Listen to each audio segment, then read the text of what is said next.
आप कहते हैं देश में सुरक्षा का माहौल है। राहुल गांधी वो कहते हैं जगह जगह जाकर कि देश में भय का वातावरण है, डरो मत। लोग वो कहते हैं डरो मत क्योंकि लोग डरे हुए हैं। मैं समझता हूँ जो डरा हुआ होता है वही लोगों से कहता है कि डरो मत। क्यों इतने डरे हैं? कि डरने का कारण क्या है? और कभी भारतवासियों को डराने की हमारी सरकार ने कोशिश नहीं की है। और हम तो सच्चाई है कि हमारे पड़ोसी देश हैं, उनके साथ भी हम अच्छे रिश्ते बनाकर रखना चाहते हैं। किसी देश को डराने की भी हम कभी कोशिश नहीं करते। एक मिसाल वो बतला दें जहां पर कि हमारी गवर्नमेंट ने लोगों को डराने की कभी कोई कोशिश की होगी। अब यह आरोप पूरी तरह से बेबुनियाद है, निराधार है। अब क्या आधार है, यह बात समझ में नहीं आती। मैं समझता हूं कि उनके पास मुद्दों का अभाव है, क्योंकि विकास इतनी तेजी के साथ होता जा रहा है इस देश में मोदी जी के नेतृत्व में कि भारत ही क्या दुनिया भी उसे स्वीकार कर रही है, तो आपको मालूम है। और अधिकांश देशों के राष्ट्राध्यक्ष इस सच्चाई को स्वीकार करते हैं कि दुनिया में 21वीं सदी यदि किसी देश की है तो केवल और केवल भारत की है। लेकिन अभी आपने जो कहा, तो क्या मैं ये समझूं कि राहुल गांधी खुद डरे हुए हैं? अभी आपने जो कहा, क्या मैं ये समझूं कि वो खुद डरे हुए हैं? क्यों डरे हैं, ये बात अब उन्हीं से पूछिए। नहीं, लेकिन क्या वो डरे हुए हैं? पता नहीं, यात्रा पर हैं, पता नहीं उनकी नजरों में भारत कहाँ टूट गया है कि भारत को जोड़ दे गए। मैं तो समझ नहीं पाया।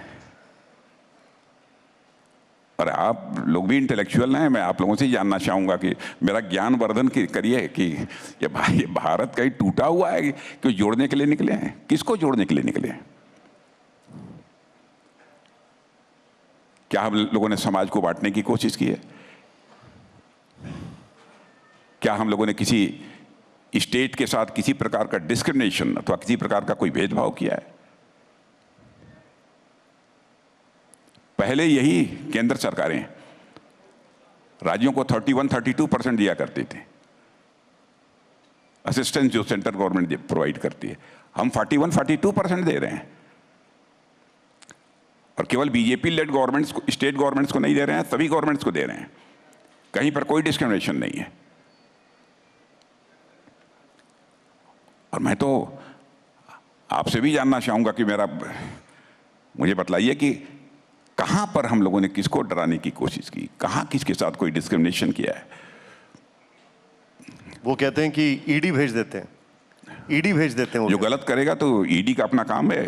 ये सब जो ऑटोनमस ऑर्गेनाइजेशन है अपना काम करेंगे। उनका कहना है कि करप्शन को बढ़ने देना चाहिए, यही चाहते हैं। ये सच्चाई को भी समझना चाहिए कांग्रेस के मित्रों को। शायद ही कोई एक उनकी गवर्नमेंट रही हो जिस पर कि भ्रष्टाचार के आरोप न लगे हो, और एक गवर्नमेंट तो ऐसी रही है जिसमें कि उनके मंत्रियों को भ्रष्टाचार के आरोपों के कारण जेल की हवा खानी पड़ी है। लेकिन 9, 10 वर्षों का समय गुजर गया, कोई भी भारत ही नहीं दुनिया का कोई व्यक्ति भ्रष्टाचार के मामले में हमारी सरकार के दामन पर कोई क्वेश्चन मार्क नहीं लगा पाया।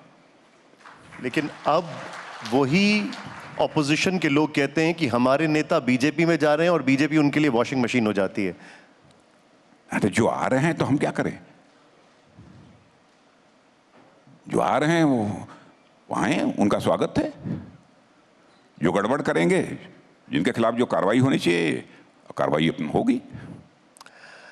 हमने किसी को यह नहीं कहा है, किसी को आरोप मुक्त कर दिया होगा, आप आरोप मुक्त हो गए। किसको आरोप मुक्त किया हम लोगों ने? एक चीज जो बार बार अभी भारत जोड़ो न्याय यात्रा जो चल रही है, जिसका जिक्र हम लोग कर रहे हैं, उसमें कहा गया कि अग्निवीर योजना जो है, उन्होंने उसका बड़ा अलग तरीके से एक प्रचार कर रहे हैं कि इससे नुकसान पहुंच रहा है युवाओं को। क्या स्थिति है ये बताइए? क्या आर्मी में यूथफुलनेस नहीं आनी चाहिए? सेना में यूथफुलनेस नहीं आनी चाहिए? सेना में यूथफुलनेस लाने के लिए ज्यादा से ज्यादा युवा नौजवानों का पार्टिसिपेशन हो, जो जरूरत पड़ने पर बिल्कुल सीने का बटन खोलकर भारत की सीमाओं की रक्षा कर सकें, उनका परसेंटेज बढ़े। इस बात को ध्यान में रखकर अग्निवीर योजना यह प्रारंभ की गई है। अब इसमें 19 साल, 20 साल, 21 साल, 22 साल, 23 साल के नौजवान सीमा पर जिस प्रकार की भूमिका निभा सकते हैं, स्वाभाविक है। जो 40, 45, 50 की 55 की उम्र का होगा वैसी भूमिका नहीं निभा पाएगा। मैं ये नहीं कहता हूं कि कोई नहीं निभा पाएगा, बहुत निभाते ही हैं हमारे सेना के जवान, लेकिन ज्यादा श्रम करने के लिए और साथ ही साथ जिनके अंदर जोखिम उठाने का एक भाव होता है, यह नौजवानों के अंदर अपेक्षाकृत ज्यादा होता है। तो यह यूथफुलनेस आर्मी के अंदर लाने के लिए ही हम लोगों ने यह अग्निवीर योजना प्रारंभ की है। और आपने देखा होगा, यदि वो 4 साल के बाद रिटायर हो रहे हैं तो उनको कहीं ना कहीं उनको जॉब दिया जाए। उनके लिए तरह तरह की कई विभागों में, लगभग भारत सरकार के सभी विभागों में रिजर्वेशन वर्ग की व्यवस्था उनके लिए कर दी है। ऐसा नहीं है कि वो जाकर सीधे घर पर बैठ जाएंगे।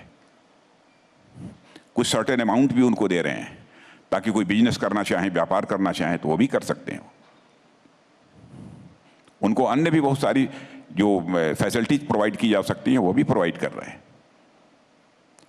अभी है एक एक्सपेरिमेंट हम लोगों का यह है, यहाँ पर आगे कुछ इम्प्रूवमेंट की जरूरत पड़ेगी, कुछ सुधार लाने की जरूरत पड़ेगी, वो करेंगे।